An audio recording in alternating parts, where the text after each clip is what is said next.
What if one woman, without an army, without a crown, without a sword, could bring the most powerful empire in history to its knees?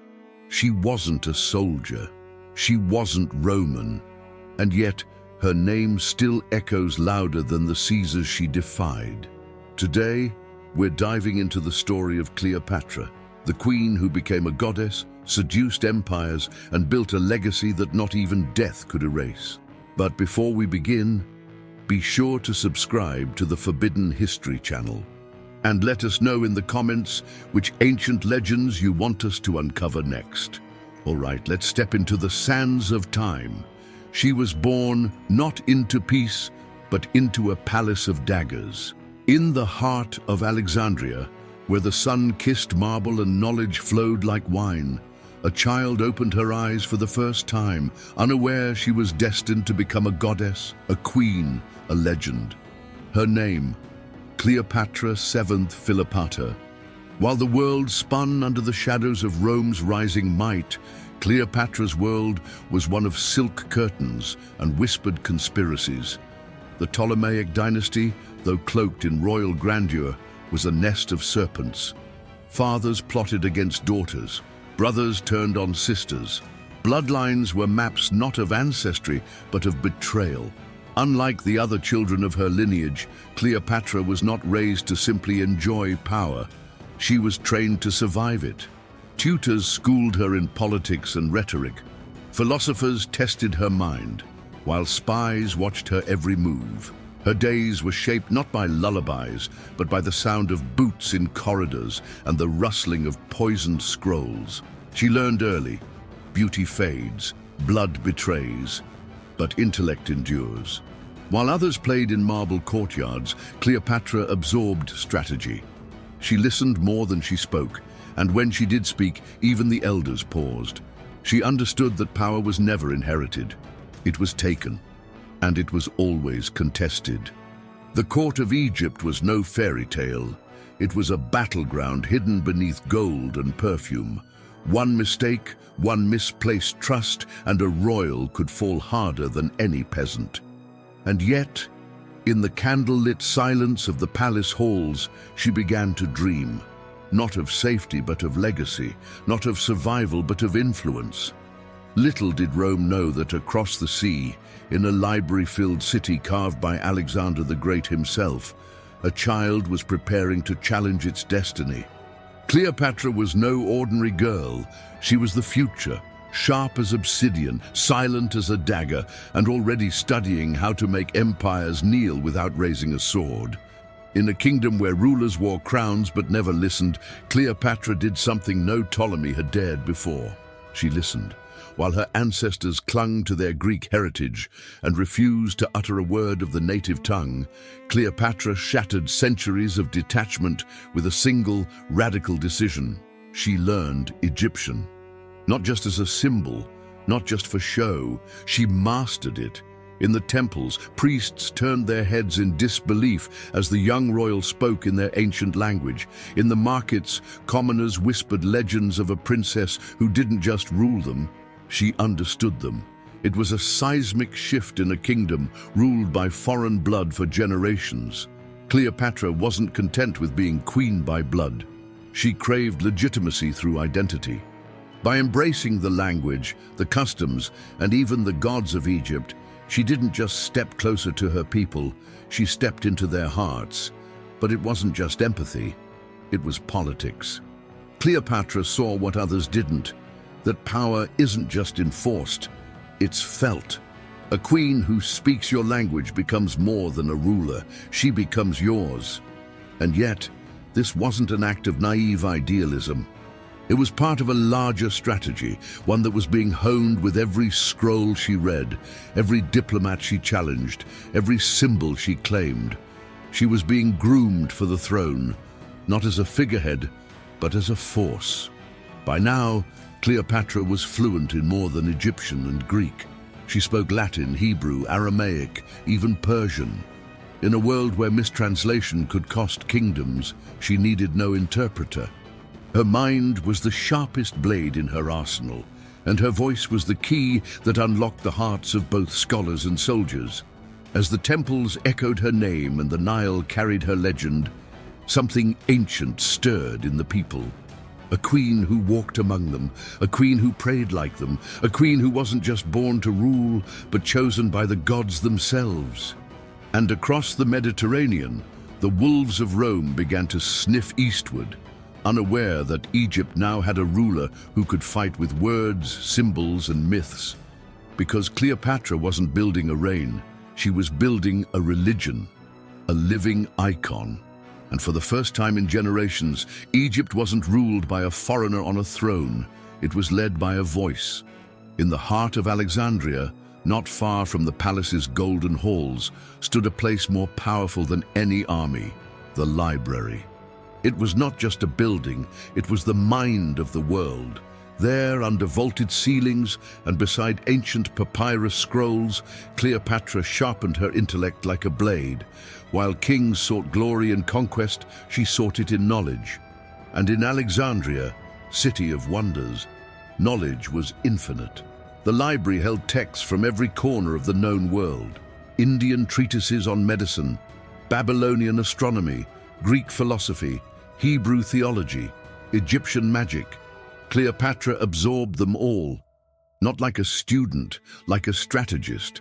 She didn't just learn languages, she mastered contexts. She understood not only what people said, but why they said it. And that made her lethal in courtrooms, in alliances, in war. While other rulers consulted generals, Cleopatra debated philosophers. While Rome flexed its legions, she orchestrated campaigns of persuasion, wrapped in ritual, mythology, and the calculated use of divinity. But she wasn't merely a queen studying history, she was preparing to rewrite it. Alexandria was more than a capital, it was a machine of influence. And Cleopatra, standing at its center, realized that power could come not from iron, but from ideas. And so, she transformed. She didn't just position herself as queen, she became divine. By aligning herself with Isis, the great mother goddess of Egypt, Cleopatra fused monarchy with myth. She wasn't simply ruling with divine right, she was the divine right, a living god in the eyes of her people. Statues rose in her likeness, rituals invoked her presence. The line between woman and goddess blurred. Rome, proud and patriarchal, mocked her. They saw a woman cloaking herself in religious theater. But they misunderstood. They thought in terms of laws and swords. Cleopatra thought in symbols and eternity. Every time she appeared in public draped in sacred iconography, she wasn't performing vanity, she was rewriting perception. In a culture where the sacred defined the real, she was the most real thing Egypt had. And the more Rome sneered, the more her legend grew. While emperors plotted and senators schemed, Cleopatra was becoming something far more dangerous than a rival. She was becoming a myth that couldn't be conquered. Exile, betrayal, disgrace. Most royals would fade into history under such weight.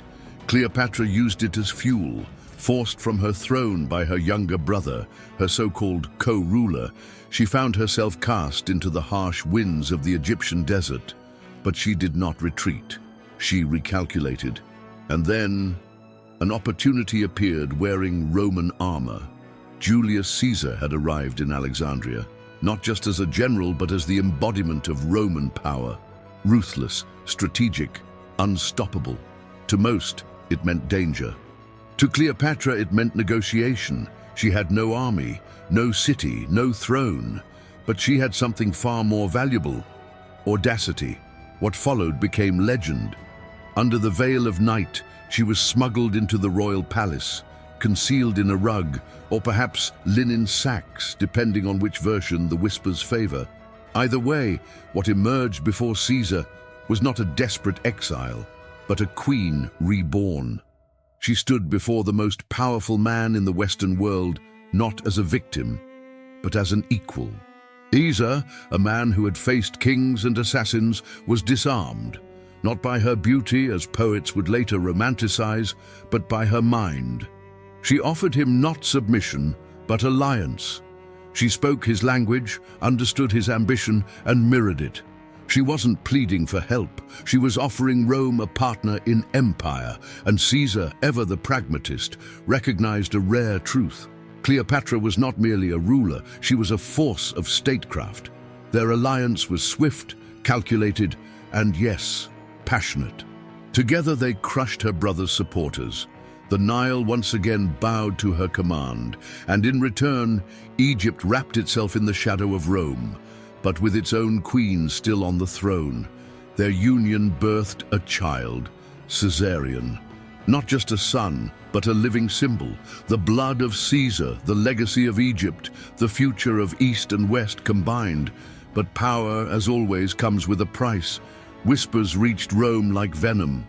A foreign queen, a child with Caesar's blood, a statue of Cleopatra in a Roman temple. The Senate seethed, but Cleopatra didn't flinch. She would walk into Rome not as a guest, but as a goddess. Draped in gold, radiant in presence, she stepped onto the marble streets of the empire with the poise of eternity itself. The senators watched in stunned silence, because Cleopatra wasn't just rewriting her story anymore, she was invading theirs. It was a sight no Roman had prepared for. When Cleopatra entered the Eternal City, she did not arrive as a guest of state. She came as an enigma, carved in gold and draped in myth. Her barge had crossed seas.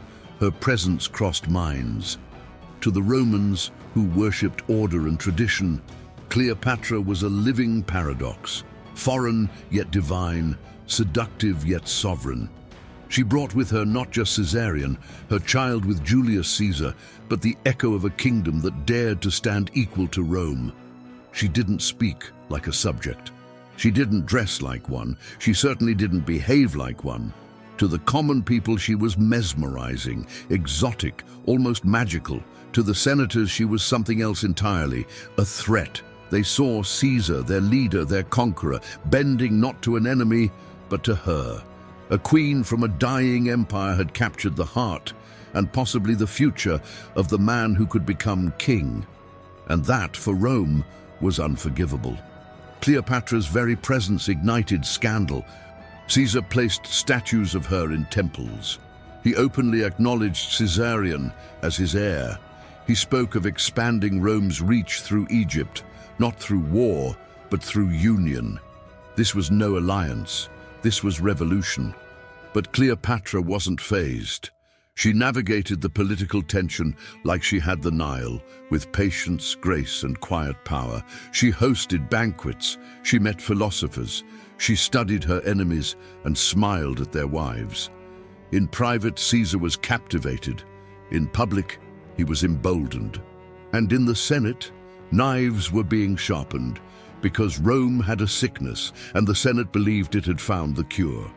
In 44 BCE, the Ides of March arrived, and with it, 23 stab wounds tore the future from Caesar's chest. As he bled beneath the gaze of marble gods, Cleopatra was miles away, but she felt every cut. With his death, her world collapsed. Rome turned on her. Whispers became accusations. Curiosity curdled into hatred. She fled, back to Egypt. Back to the sand, the stone, the bloodline of gods. But she did not return in defeat. She returned with something more dangerous than grief: resolve. Her child was the last heir of Caesar. Her throne still stood. And Rome, fractured and leaderless, would soon tear itself apart. She would wait, she would watch, and when the moment came, she would strike again.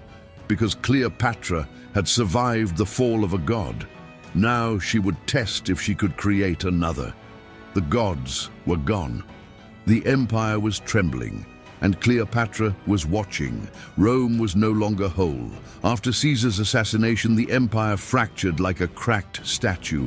Power was now a battlefield with no rules. At its center, two men: Octavian, Caesar's adoptive son, cold, calculating, and patient as a snake in the sun, and Mark Antony, Caesar's former general, impulsive, charismatic, and desperate to shape his own legacy.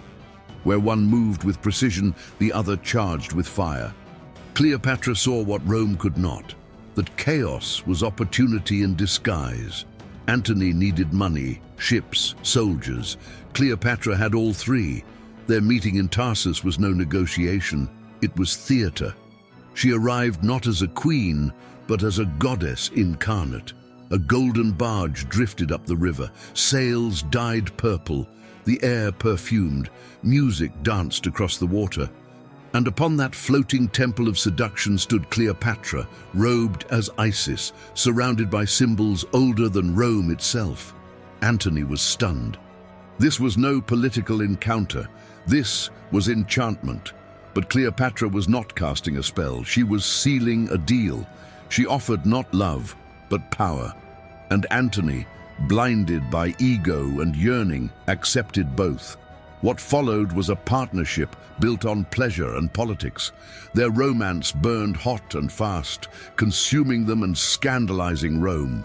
Together, they ruled the East like gods on borrowed time. They had children. They divided territories. They hosted festivals that made Roman senators clutch their togas in outrage. And all the while, Octavian waited. He crafted a story, not with facts, but with fear. Cleopatra, he told the Roman people, was not a queen.